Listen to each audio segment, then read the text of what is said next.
Action.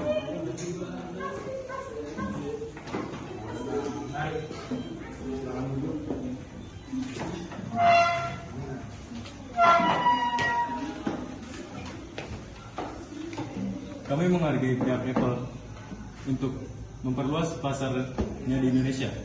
Tetapi kami ingin kepastian apa rencana Apple untuk membangun fasilitasnya di Indonesia. Indonesia sebagai pasar yang penting, namun modal bisnis kami tidak mengenai pada pembangunan pabrik di setiap negara. Kami lebih fokus pada optimalisasi rantai pasokan yang sudah ada.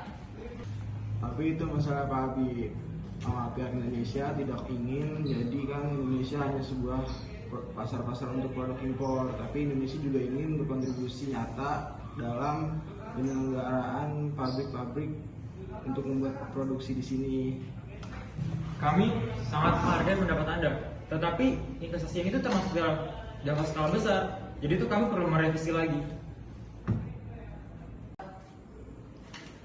Kami memiliki tenaga kerja yang besar dan kompetitif. Jika Apple ingin berinvestasi, kami bisa memberikan pelatihan. Tapi apakah ada jaminan tenaga kerja ini dapat memenuhi standar kualitas Apple? Produksi kami memerlukan keahlian yang tinggi, dan pelatihan saja mungkin tidak akan cukup. Jika Vietnam dan India bisa, kenapa Indonesia tidak? Karena Indonesia itu mempunyai SDM yang berkualitas. Kami akan berkontribusi asal ada komitmen dari pihak Apple. Perbandingan Vietnam dan India tidak sepenuhnya adil. Mereka itu telah membangun ekosistem selama bertahun-tahun. Jadi Indonesia itu harus memindahkan produksinya. Dia butuh investasi besar, tapi dengan resiko yang tinggi. Jadi Apple ingin terus menjual produknya tanpa memberikan kontribusi yang nyata bagi ekonomi kami. Ini bukan kemitraan yang adil. Bukan begitu, Tuan. Kami ingin terus berkembang di Indonesia dan bisa mempertimbangkan opsi lain seperti membangun pusat riset atau meningkatkan investasi di layanan pelanggan. Tapi itu tetap tidak menciptakan dampak besar bagi tenaga kerja kami. Indonesia ingin mendirikan investasi di sektor produksi, bukan hanya di sektor jasa. Tapi mendirikan pabrik di sini itu memakan biaya operasional. Jadi jika biaya operasional itu cukup tinggi, kami akan memilih alternatif lain. Jika Apple terus menghindari investasi produk, kami harus mempertimbangkan kebijakan baru, termasuk pembatasan produk teknologi yang ada di Indonesia. Itu bisa merugikan konsumen Indonesia sendiri. Mereka menginginkan produk Apple, dan kebijakan seperti itu bisa menghambat akses mereka. Kami tidak menutup pintu untuk Apple, tapi kami butuh komitmen yang jelas. Kami bisa mempermudah perizinan dan penawaran insentif fiskal. Masalahnya itu bukan tentang regulasi, tetapi juga efisiensi. Apakah Indonesia ini siap menjadi bagian rantai pasokan global Apple tanpa mengorbankan produktivitas kami? Jika Apple tidak mau mencoba, bagaimana kita bisa tahu? Kami siap bekerja sama untuk membangun ekosistem yang didukung. Kami tidak bisa membuat keputusan instan.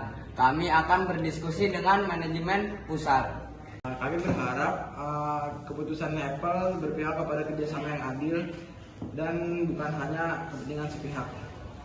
Jika Apple tidak mau berinvestasi dalam tenaga kerja kami, mungkin kami bisa mulai mendukung produsen lokal yang bersedia. Kami memahami posisi Anda, tetapi kami juga harus memikirkan keseimbangan global pasar kami.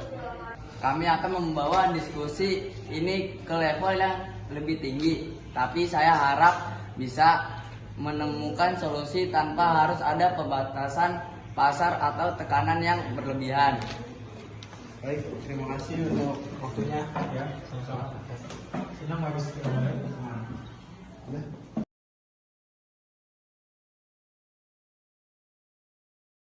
Kita harus memutus rantai pengangguran di Indonesia dengan cara seperti ini. Nggak bisa kembali kan? Iya Pak, betul. Tetapi sekarang kita sabar saja menunggu jawaban dari pihak Apple.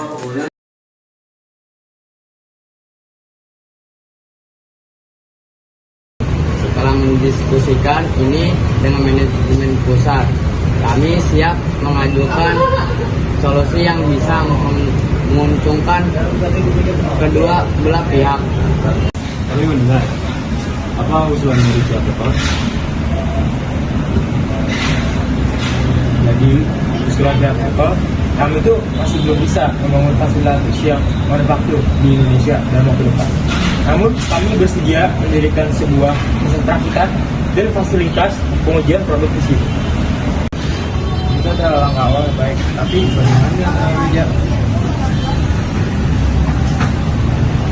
Kami perakitan ini akan menyerap ribuan tenaga kerja lokal, terutama untuk bagian perakitan akhir dan kontrol kualitas. Selain itu, kami juga akan bekerja sama dengan universitas di Indonesia untuk membangun program pelatihan tenaga kerja khusus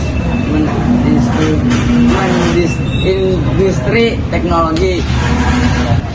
Kami mengapresiasi itu. Namun kami juga ingin ada transfer teknologi agar tenaga kerja kami tidak hanya menjadi buruh, tetapi menjadi keahlian yang lebih tinggi. Oh, oke. Kalau begitu, kami setuju. Oleh karena itu, selain pelatihan, kami akan membangun pusat pengembangan R&D di Indonesia. Dengan ini, insinyur dapat langsung berkontribusi dengan inovasi teknologi kami. Oke, kalau begitu, tapi bagaimana dengan bisa dipajak? Jika Apple benar-benar berkomitmen untuk jangka panjang, kami bisa memberikan keringanan pajak bagi fasilitas produksi yang dibangun di Indonesia. Kami menghargai penawaran itu. Jika insentif ini bisa mendukung kelangsungan investasi, kami akan mempertimbangkan meningkatkan kapasitas produksi di masa depan. Oke. Bagus. Kami akan memastikan kestabilan, regulasi, dan kemudahan logistik untuk membantu operasional Anda di Indonesia. Jadi, dengan adanya kepastian ini, kami akan mempromosikan lebih banyak sumber daya ke Indonesia. Kami berharap kami bisa bekerja sama secara berkelanjutan. Ya, dengan itu kami juga berharap demikian dengan adanya pusat perakitan R&D dan pelatihan tenaga kerja, ini bisa jadi awal dari kemitraan yang lebih besar di masa depan. Jadi, apakah kita menyepakati hal ini? Kami setuju. Ini adalah solusi yang menguntungkan bagi Apple dan Indonesia. Baik, kami akan segera menyiapkan perjanjian tersebut. Dengan ini, kami bisa memastikan kerjasama yang adil bagi kedua pihak. Oke, kalau begitu, kami akan sangat berterima kasih. Kami akan segera menantikan kolaborasi ini. Baik, kami akan menjadikan ini awal dari kolaborasi yang lebih erat. Terima kasih.